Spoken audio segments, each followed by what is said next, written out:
What's up everybody at Thomas Center Gardens, and I'm just going to show an intro to a couple of lunar acro moves because we're here and why not.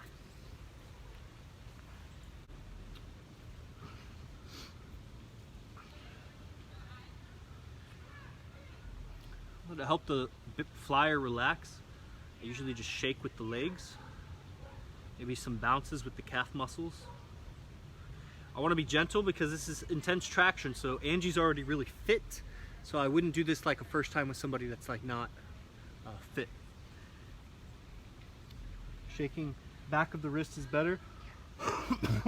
Prevents them from trying to push down into the wrists. And then just figure eights. Does that feel good? Good. Really important to check in with your flyers. It's a Thai massage. And then you affirm the good feeling or the adjustment.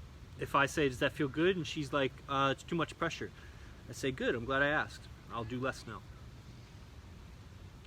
So I'm just using my thumb knuckle to trace figure eights up the spinal erectors, which are the muscles on the side of the spine. This isn't a huge effort, I'm just looking for information. I'm collecting data. Like there's some tension over here, we'll get to that. Working down the arms. These are just like basics of what I want to do at the very beginning. You can do on the shoulders. I like to drop her body by bending the knees and push up on the shoulders. And then I release. So this is playing with compression and traction. You can do that same thing under the arms by pushing up as I drop her load onto me and then pulling down.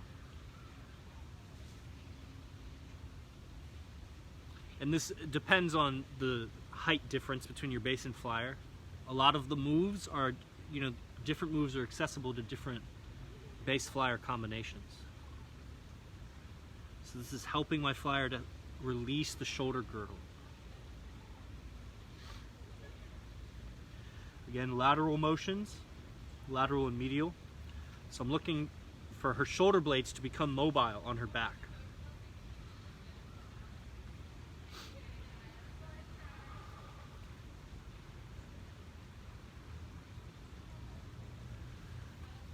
And then a really common move. And I'm shaking the arms to make sure that she lets go, And I pinch the hand and take the rest of her body away. Just in soft, subtle motions, usually on the exhales. How's the pressure? Good.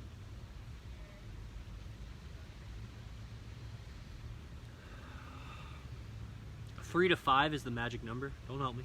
Let me do it. I like to pinch the hand next to my head, so I'm like using my head to help pull her away.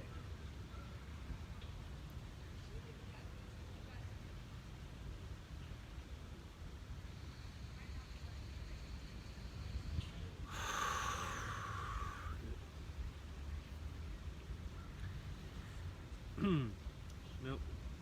Again, working with traction, I like to kind of bring my fingers in towards the neck muscles and make sure the neck is super soft and mobile, and then I can collect data on where is there tension in the neck.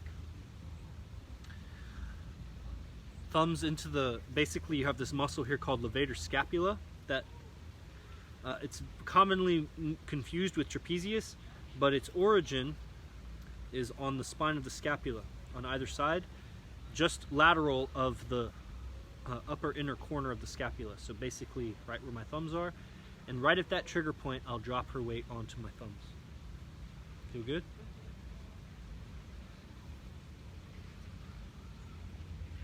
I want to make the flying as effortless as possible for me. So I want to use gravity as my tool and not really my muscular effort as much as possible. Then I'll set her head on my torso. And then I'll come in with the forearms and separate her shoulders. I don't want bone on her neck, I want the meaty part of my forearm on her neck. Now from here, I'm pulling away while I keep the contact of her head on my chest.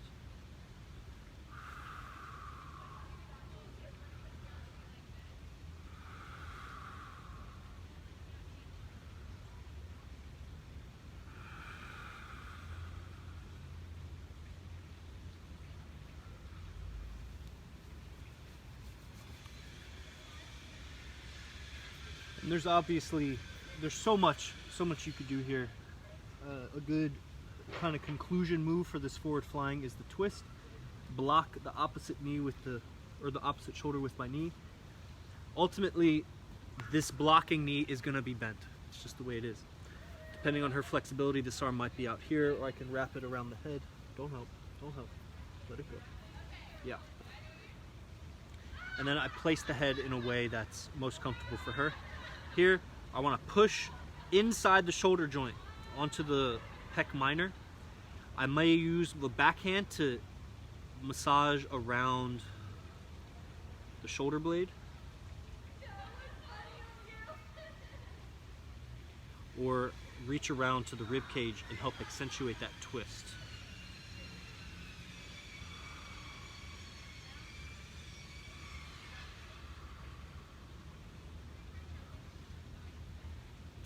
And if she reaches up and grabs the outside of her leg or her foot, I can get her deeper by pushing that bottom shoulder. So here, as I push up with the twisting shoulder, it will start to lighten the one foot. Maybe I can take that foot out. She's balancing on 2 points of contact. I can, even if I'm flexible, take my foot to her opposite foot, and that helps exaggerate the twist. Turn the head, other way. Breathe.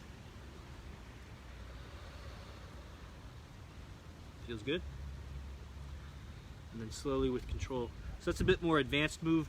That'll be the most advanced thing that I show here. Return to neutral. And take the twist to the other side. Need to adjust, lift this hip. Yes. Block with the knee. Shake out the arm. Orient the head comfortably.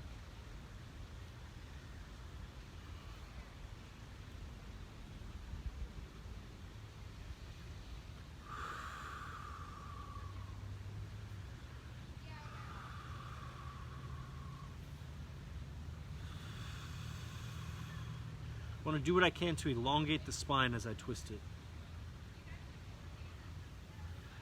You can reach up and grab the outside of that leg. The outside? Yes.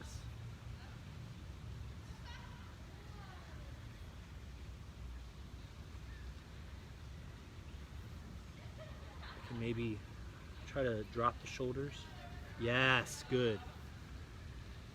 I might even pull a little bit with this outside wrist, or tug on the shoulder a bit. It takes hip flexibility for the base to do this. And maybe even just continue the twist, come into a straddle pike. So that's how you would take it around. What do they call that? Prasarita twist. So I guess since we're here, I'll just do one final. I mean, we did a whole lot. Twisting is very similar to back bending. So I wouldn't necessarily want to go deeper into more back bends here. So I'll just traction the head a little bit, which a lot of tractioning the head is simply just holding and let gravity traction for you. So I'm not really pulling very much. If anything, I'm just pinching under the atlas, which is the top cervical vertebra, and giving some shakes left and right to help loosen up the scalenes and the other muscles of the neck. And then my knees are under her shoulders, so that helps me get space under her head. And then I cup the heels into the base of the skull as I push up. It looks compromising, but it's super comfortable, super easy. Without shaking your head, yes or no, does it feel good? Good. A lot of people will shake their head here to say yes or no, and that's not what you want to do. You can help drop more load into the neck by pulling the feet back. And sometimes I may even take my forearms into the trapezius here.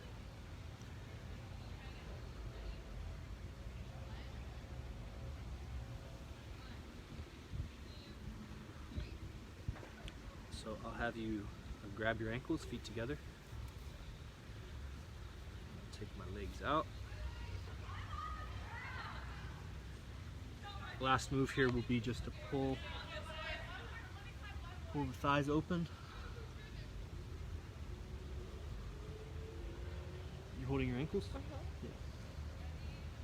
So I'm cupping inside the thighs as I lean her body away. just in more rapid motions. I don't want to hold for very long in this pose. And like Angie's super flexible, so if I set her down, her feet would land first before the rest of her body, and that makes kind of an awkward dismount. So for someone really flexible like her, I would just separate my legs and then take her down and help her sit up. You liked that? I did. Yeah, no, it was really cool. I was going to say, especially when you were holding me at the 2 points of contact. Mm-hmm. It was weird because on one side, it was not scary. And then the other side, it was a little scary. The second side? Yeah. You were a little less flexible on that second side. Yeah, so that's probably why. But my favorite part is when you hold my neck and you said it looks compromising, but it's really comfortable. And that part, I can feel just like the release. Like, oh, I can just sink into this and be at peace and just sort of float. So that was my favorite. Yeah, and familiarity with it will allow you to sink more into it. So like right now, if we do the same sequence again, you're gonna be at so much more ease in doing all of those poses. Yeah. So, cool. I wonder how long do you think that was? 11 minutes and 30 seconds. Wow. Thank you.